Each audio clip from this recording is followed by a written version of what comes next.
Okay, now once you have gone all the way around your vase, excuse me, with your flower design, I've added a few little love hearts onto here.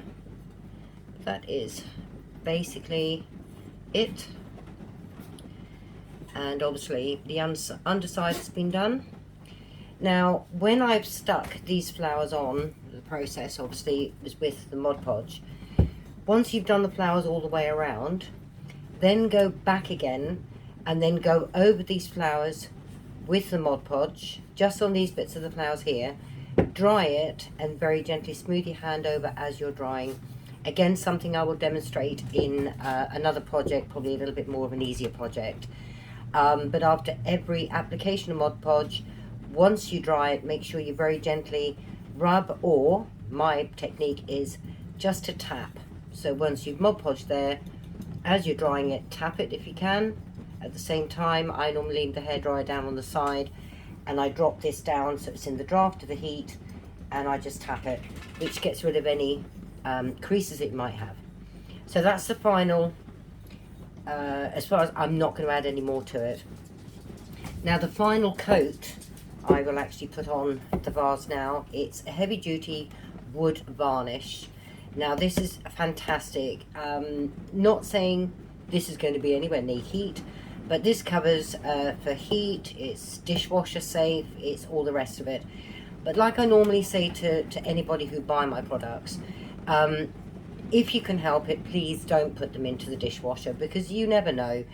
Even though the instructions might say, yes, you can stick it in a dishwasher, it might not be advisable. So a damp cloth just to wipe around it will be quite sufficient. Lukewarm water you'll be able to get away with, but to be honest with you, with anything like this, don't submerge it. So you get your heavy duty varnish into a little tub. Now this goes a very, very long way, so you don't need much on your brush. Size of brushes, I use quite a wide brush and it's nice and soft, so it's easy to move around. This size brush is what I normally use when I'm applying my Mod Podge. It's a little bit harder, and it tends to work with me a lot better. When you're applying the final coat though, you want it thin, and you want to be able to get it on there so you're not getting any lines, tram lines. So we dip it in to your brush, into your the final varnish. Make sure it gets quite saturated by dipping it in and then rubbing it on the side of your container, glass and whatever. Making sure you haven't got too much on there, but again, not too little. Pop your hand inside your vase, and I always work around the neck first and then I work my way down. So again, making sure I've got enough. Take it right up to the brim and work down to the neck. Smoothing in one direction once you put your coat on. Then move it around. And again, following where you left off, we go down like so, get it on there. And then one direction, making sure you're dragging from where you left off from the last one that you just put on, so there's no bump stages. We keep going round, down to the neck, bring it back up and smooth in one direction. Now normally with this I will always give them 2 coats. It gives extra protection, extra banging, knocking protection, because like anything, if it's around your house, as you're moving things around you might accidentally bump it. Well, this gives a very, very good hard covering. Again, we just do this bit at the front, just pop it on and then smooth around. If you're doing this fairly quickly, then it's not going to dry that quickly, so then you can work from where you were. Some people will do top to bottom and work that way. I normally do it in my stages, but from now I am going to do top to bottom. So we will start here and pop it on, keep going right the way down, leaving again the base until last. So once you know everything else is nice and dry, then you do your base.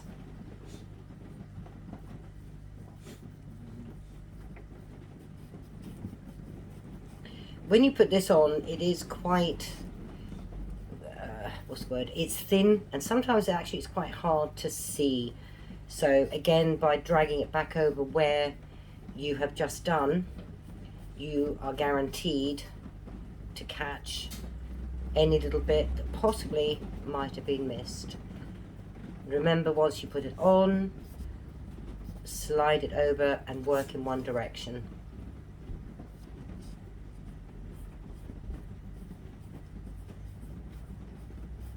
Just keep working it round. And be gentle with the brush. You don't need to put a lot of pressure on there at all. Just be nice and gentle with it. We get to the front.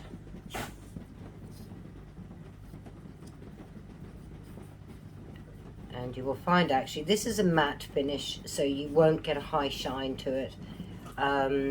Personally, I don't really like too much of a high shine on items. It depends really, I suppose, on what you're doing, but for myself personally, for vases, I don't like it to have a high shine.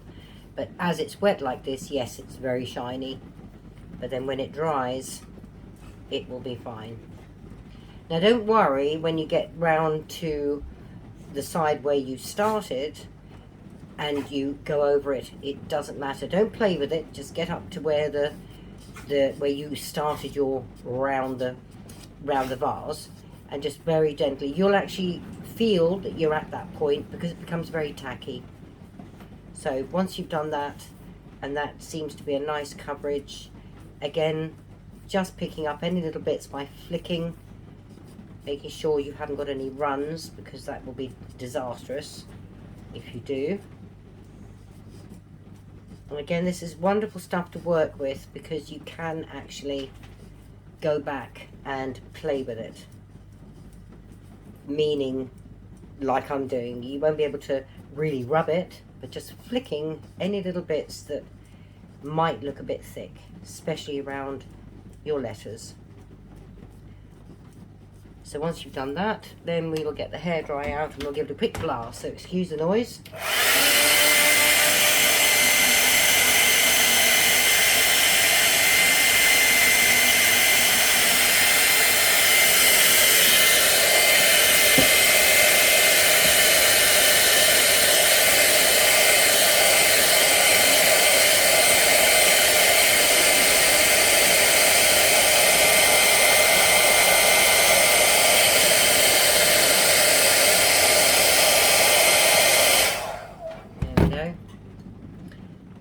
Once it's finger dried, it dries very, very quickly, so you don't actually, you don't have to like leave it for X amount of hours to dry as you're putting your applications on. So now we will go for the second coat. Same process as before, pop it on. Now I'm going to go from just top to bottom, so you can see how easy that is to actually do it this way. You work and you do things the way that it feels comfortable to you. It's nice watching other people's videos, see how they do things, you get ideas from it, but you will actually find your own way.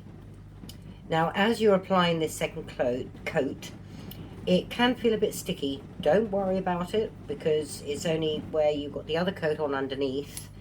And then once you're applying another one, it's like paint. It can be a little bit sticky. So again, don't overplay with it. Just put it on evenly all the way around. Might have to top up my little bowl because it goes quite quickly, even though they say, it goes a long way. It's like anything really, isn't it? So there we go, make sure that's right the way around. Oh no, I might have enough. The other area to keep a close eye on is your rim. make sure that has a very good coverage. Don't go over the rim, but make sure that up to that rim, all the way around this edge, that you have got your double coverage. Because again, water, like anything, will go behind anything. So if you haven't sealed it up around there, then you will find you'll get water that will start working its way behind all of the glass frosting. I haven't actually found out or heard or whether anyone's experienced that, but I suppose common sense just tells you. So just make sure that that is well protected all around the top there. And again, like I said to you in the very beginning, make sure that this edge is cleaned off. So you can use a cloth, you can use your finger, and just rub round all the way to the top. There we go. Now we'll give that another dry.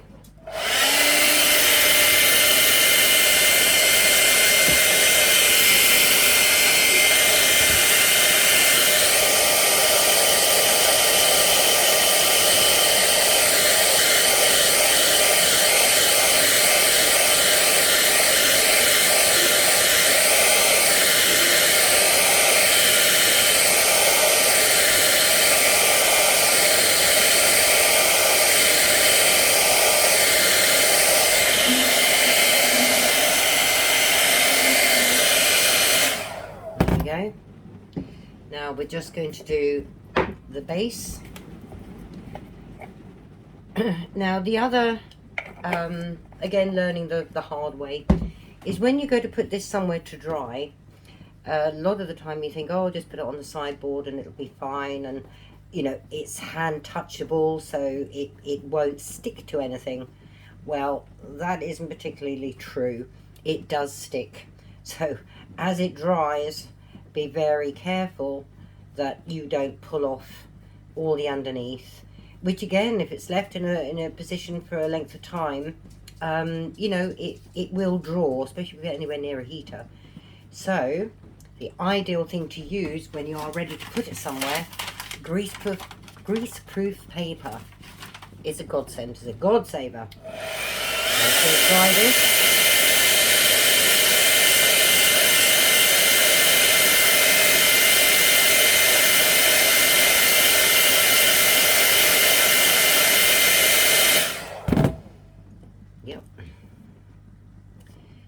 Its last coat. Make sure you do right round that particular edge of the rim there of the base, because that is where it's going to get most of its knocks. So when you're putting it down, refilling it, moving it, that is where it's going to wear out, if it does wear out. Dry that up.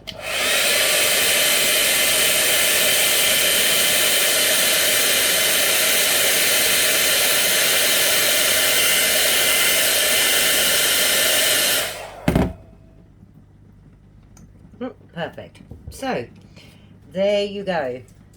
That is start to finish of how you do a decoupage vase with vinyl writing.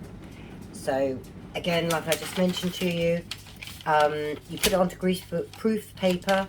The best way to keep it so everything dries properly is, if you remember, we've not done the edge.